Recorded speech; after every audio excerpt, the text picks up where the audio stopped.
ले डूबेगा 7 लोगों का श्राप। दिल दुखाने की मिल रही ऐसी सजा। कौन है वो 7 लोग जिन्होंने कांग्रेस को दिया श्राप?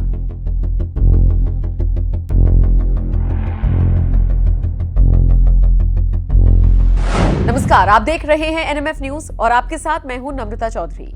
देश में लोकसभा चुनाव होने हैं और इसे लेकर तमाम राजनीतिक दल जनता का भरोसा जीतने की पुरजोर कोशिश कर रही हैं। हालांकि कांग्रेस है कि फिलहाल अपना खोया जनाधार ही ढूंढने की जुगत में है, लेकिन कहा जा रहा है कि कांग्रेस बीजेपी के सामने टिकने वाली नहीं। कहा तो ये तक जाने लगा है कि कांग्रेस ने अपनी सरकार के दौरान इतने लोगों का दिल दुखाया है कि अब उन्हीं लोगों का श्राप पार्टी को ले डूब रहा है।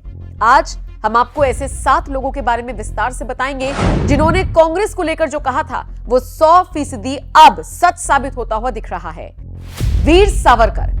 विनायक दामोदर सावरकर ने कहा था, मैंने कांग्रेसवादी हिंदुओं को न सिर्फ शरीर पर बल्कि कोट पर जनेऊ पहनकर संगठनी सिद्धांतों का प्रचार करने के लिए बाध्य कर दिया। यह बात भले ही सालों पहले बोली गई थी, लेकिन इसे आप कांग्रेस के मौजूदा संदर्भ से जोड़कर आराम से देख सकते हैं। अटल बिहारी वाजपेयी।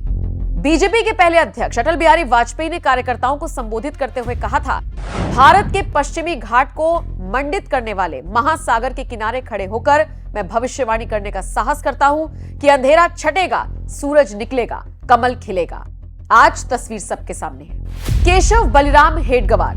सबसे पहले सरसंघचालक केशव बलिराम हेडगेवार ने कांग्रेस को लेकर ऐसी भविष्यवाणी की थी जिसे मौजूदा दौर में मोहन भागवत भी दोहराते हुए नजर आए।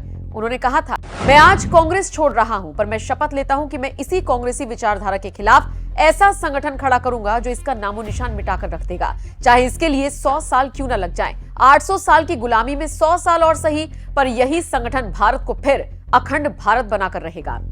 स्वामी विवेकानंद। स्वामी विवेकानंद ने अमेरिका में कहा था, जिस दिन मरा हुआ हिंदुत्व गर्व से कहेगा कि मैं हिंदू हूं, उस दिन अमेरिका भी भारत की परंपराओं के सामने नतमस्तक होगा और कहेगा कि फलां देश को समझाओ।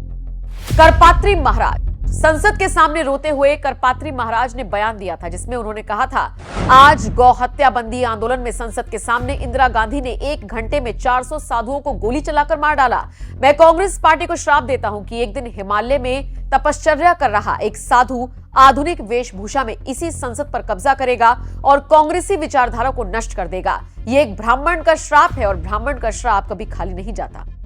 सुब्रमण्यम स्वामी। डॉक्टर सुब्रमण्यम स्वामी ने बड़ा बयान देते हुए कहा था, कांग्रेस पार्टी वोट बैंक के लिए इतनी नीचे गिर जाएगी कि वो जेएनयू जैसे नेहरू के वामपंथी केंद्रों के नारों का समर्थन करेगी और गौ हत्या का समर्थन खुलेआम करके स्वयं को नक्सली साबित करेगी। बाला साहेब ठाकरे। बाला साहेब ठाकरे ने कहा था, नरेंद्र मोदी ही भारत का भविष्य है। 2002 गुजरात दंगों का दोष उन पर मत दो, वो निष्पाप हैं। अटल जी और आरएसएस को कहता हूं कि वो उन्हें कंटिन्यू करें, वरना भारत से हिंदुत्व खत्म हो जाएगा।